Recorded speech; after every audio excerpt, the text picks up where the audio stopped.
That must be incredibly hard. Happen. Sorry to interrupt there, but it must be incredibly hard to design a typeface. It is. I mean, I have always wanted to, but I haven't gotten around to it. But hopefully in this lifetime, I hope I could do one. I think it's, I don't know about the tedious or hard bit, but I think it's very intensive in a sense that you have to wake up and it's a small, minute thing that you have to do. There are some really, really good I would say, typeface designers that we have globally as well as, like in India, I would say like Sarang Kulkarni, Shivanala Perumal, Pooja Saxena, Kalapi. These are some of the sort of names that I would recognize instantly, because they're also happening, hobby friends of mine, of course.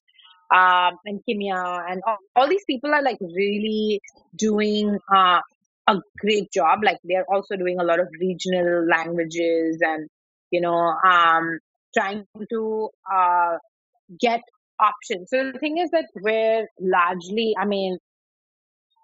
we try, a lot of what I do is also designing for a 5% audience of this country. I would say we're still 95% not, people do understand English, but they would recognize a typeface. Like, for example, the new V, like Vodafone Idea became V. And then imagine how V is written in all the languages in the world. In the country.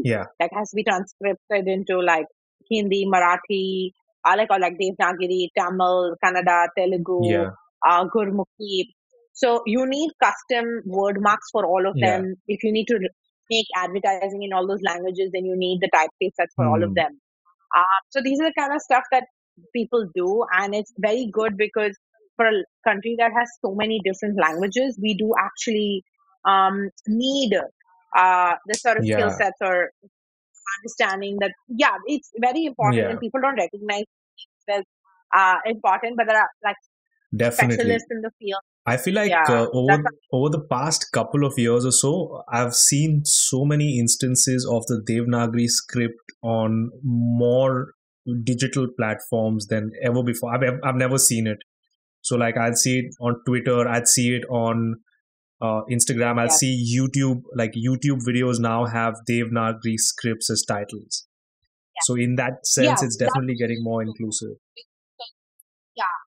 Also because, they realize that there's like a large part of India's market that's still untapped. Like I said, like we would be one of the 7% of this country. So, the market or the understanding of the actual public is much more like bilingual, if not multilingual. Wow. At least 2 languages. Most people would be in Hindi, but the thing is, India is such a large country and the south is so different from the middle, is so different from the east, is so different from the north, and there's no way to tie it all together. So when you think of a market, you have to become multilingual. We encourage, even when we do branding. I work for a company called Lando and Fitch in India, and when we do branding, simple brands. Think of a brand like Domino's, and you have to like sort of have Domino's in it. Domino's is going to be everywhere from a city like Lucknow, Indore, or like smaller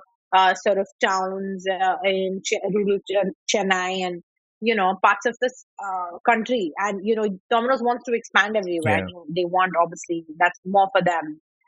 Then you need to start having regional, the regional identity becomes like equally or more important. It has to have equal status. Also we have a government rule, right? Like, at least in like Maharashtra, it's like, I think it's 20% of the identity on a signage that has to be in a regional language.